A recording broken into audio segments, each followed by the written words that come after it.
Hello friends, welcome back to my channel. हम CTET दिसंबर 2018 का हिंदी का क्लास 1 to 5 का पैराग्राफ लेकर आए हैं।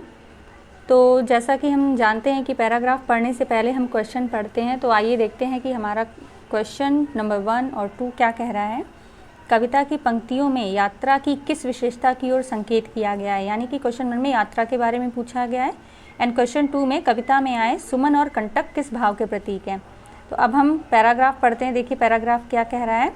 पूर्व चलने के बटोही बाट की पहचान कर ले, है अनिश्चित किस जगह पर सरित गिरी गृहबर मिलेंगे, है अनिश्चित किस जगह पर बागवन सुंदर मिलेंगे, किस जगह यात्रा खत्म हो जाएगी यह भी अनिश्चित, है अनिश्चित कब सुमन कब कंटकों के शर मिलेंगे, कौन सहसा छू जाएंगे मिलेंगे कौन सहसा आ पड़े कुछ भी रुकेगा तू न ऐसी आन कर ले, पूर्व चलने के बटोही बाट की पहचान कर ले।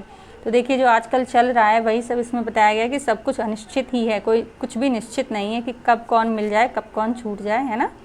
तो भाई देखते हैं पहला क्वेश्चन क्या कह रहा है। कविता की पंक्तियों में यात्रा की किस विशेषता की ओर संकेत कर रहा है। तो अनिश्चितता की बात करें ना, कि सब कुछ अनिश्चित है, कब कौन मिल रहा है कब कौन छूट रहा है, किस जगह पर हमें सुंदर बाग मिलेंगे, किस जगह पर हमें कांटों से भरे जो रास्ते हैं वो मिलेंगे। तो यहाँ पर अनिश्चितता की ओर संकेत कर रहा है। अब क्वेश्चन नंबर 2 देखते हैं क्या कह रहा है।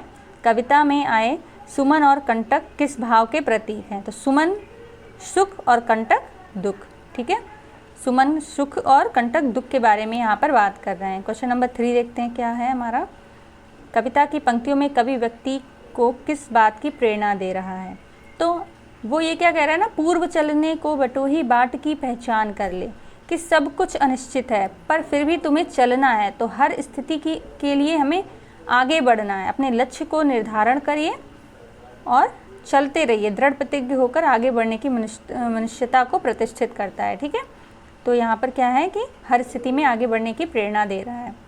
नंबर 4 है इस जीवन यात्रा में क्या है, कुछ भी निश्चित नहीं है, सब कुछ अनिश्चित है, ठीक है। नंबर 5 देखते हैं क्या है। नीचे दिए गए शब्दों में सरित का समानार्थी शब्द कौन सा नहीं है। सरित का समानार्थी कौन सा नहीं है भाई, जयमाला।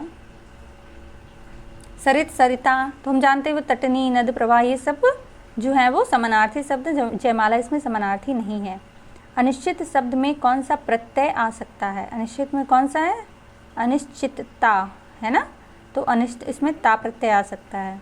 तो पहला पैरा हमारा कंप्लीट हो गया है। अब नेक्स्ट पैराग्राफ देखते हैं क्या है हमारा। नेक्स्ट पैराग्राफ है राष्ट्रीय पर्वों और सांस्कृतिक कार्यक्रमों के दौरान गीत गाए जाएं। तो इसको भी हम पढ़ने से पहले इसके 1-2 क्वेश्चन देख लेते हैं कि गीत कविता बच्चों के जीवन में रच बस जाए ये माता पिता को पसंद नहीं है, क्योंकि इसमें बच्चे। नंबर 2 है गीत कविता स्कूलों को भी पसंद नहीं है, क्योंकि उन्हें लगता है कि। अब हम थोड़ा सा पैरा देख लेते हैं अपना, कि राष्ट्रीय पर्वों और सांस्कृतिक कार्यक्रमों के दौरान गीत गाए जाएँ, कविताएँ सुनी और सुनाई जाएं। इसे लेकर माता पिताओं, स्कूल और समाज में व्यापक सहमति है। लेकिन गीत कविताएं बच्चों के जीवन में रच बस जाएं, वे उनका भरपूर आनंद लेने लगे, खुद तुकबंदियां करने लगे, रचने लगे, यह माता पिता को मंजूर नहीं। माता पिता को लगता है ऐसा करते हुए वे उस राह में से भटक जाएंगे जिस राह पर वे उन्हें चलाना चाहते हैं, जिस राह से वे उन्हें अपनी सोची हुई मंजिल पर पहुँचाना चाहते हैं। उनकी इस इच्छा में यह निहित है कि बच्चे वैसा भी कुछ नहीं कर सकें जो वे करना चाहते हैं, बल्कि वे ऐसा करें जैसा माता पिता चाहते हैं। उनके भीतर बच्चे के स्वतंत्रता पूर्वक सीखने की प्रक्रिया के प्रति सतत संदेह और गहरा डर बना रहता है। यही हाल स्कूल का भी है। गीत कविता स्कूल और कक्षाओं की रोज़मर्रा की गतिविधि का हिस्सा न बन जाएं, ये स्कूल को मंजूर नहीं।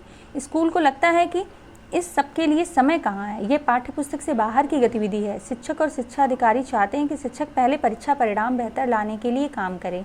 दूसरी ओर हमारी संस्कृति और समाज के में गीत कविता की जो जगह थी वे जगह लगातार सीमित हुई है। गीत गाने सुनने सुनाने के अवसर हुआ करते थे, वे अक्सर ही गीत कविताओं को गुनगुनाते रह सकने के लिए याद करने को प्रेरित करते थे, सहेजने और रचने के लिए प्रेरित करते थे। इस सब के लिए अतिरिक्त प्रयासों की ज़रूरत नहीं पड़ती थी, वे जीवन शैली का स्वाभाविक हिस्सा थे।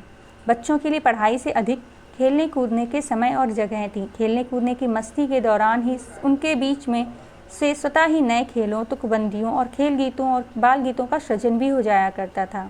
उनकी ये रचनाएं चलन में आ जाया करती थीं, जवान पर चढ़ जाती थी और सालों साल उनकी टोलियों के बीच बनी रहती थीं।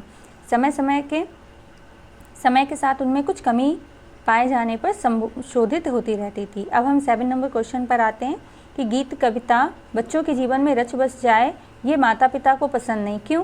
क्योंकि माता पिता का अपना एक अलग लक्ष्य होता है, वो अपना लक्ष्य निर्धारित कर लेते हैं कि बच्चा भी वही करे। तो क्या हो गया, इसका बी ऑप्शन राइट है कि माता पिता द्वारा लक्ष्य को प्राप्त ना कर सकेंगे, कि बच्चा अपने में रच बस जाएगा तो वो जो माता पिता ने डिसाइड किया कि बच्चा ये बनेगा वो बनेगा, तो बच्चा वो नहीं करेगा, इसीलिए वो गीत कविताओं को पसंद नहीं करते हैं।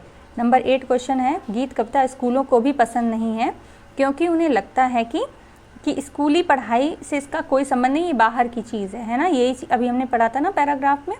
नंबर 9 है, गीत कविता के बारे में कौन सा कथन सही नहीं है। तो हम ये चारों ऑप्शन पढ़ लेते हैं। ये संस्कृति का अभिन्न हिस्सा है, राइट है ये जीवन शैली का स्वाभाविक हिस्सा है, ये भाषा सृजनात्मकता को पोषित करते, समाज में इनकी व्यापक सहमति नहीं है। तो ठीक है, डी आपका जो है वो सही नहीं है गीत कविता के बारे में। अब 10 नंबर देखते हैं, क्वेश्चन क्या है हमारा। शिक्षा व्यवस्था गीत कविता को किस दृष्टि से देखती है?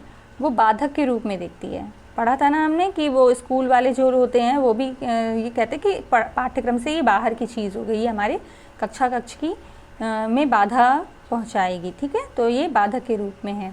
अनुच्छेद के आधार पर गीत कविता के बारे में कौन सा कथन सही नहीं है? तो बी आपका, इनसे बच्चे अपनी राह में भटक जाएंगे। माता पिता भी यही सोचते हैं और टीचर भी यही सोचता है कि उनके रिजल्ट पे अफेक्ट पड़ेगा, तो वो बच्चों से गीत कविताओं को दूर रखता है। ठीक है, नंबर 12 देखिए क्या है, बच्चों के लिए लक्ष्य कौन निर्धारित करता है? तो बच्चों के लिए लक्ष्य माता पिता निर्धारित करते हैं। बच्चों में इतनी समझ नहीं होती, जो छोटे बच्चे होते हैं उनमें इतनी समझ नहीं होती, तो उनके लिए लक्ष्य निर्धारण माता पिता कर लेते हैं। कविताएं सुनी सुनाई जाए में क्रिया है, क्रिया क्या है इसमें? सकर्मक। ठीक है, सांस्कृतिक में प्रत्यय है, सांस्कृतिक इक है ना, संस्कृति धन इक, तो सांस्कृतिक में इक प्रत्यय है।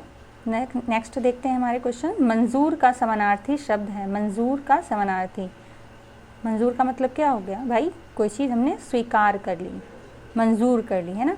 प्राथमिक स्तर पर हिंदी भाषा सिखाने के लिए सबसे अधिक ज़रूरी क्या है?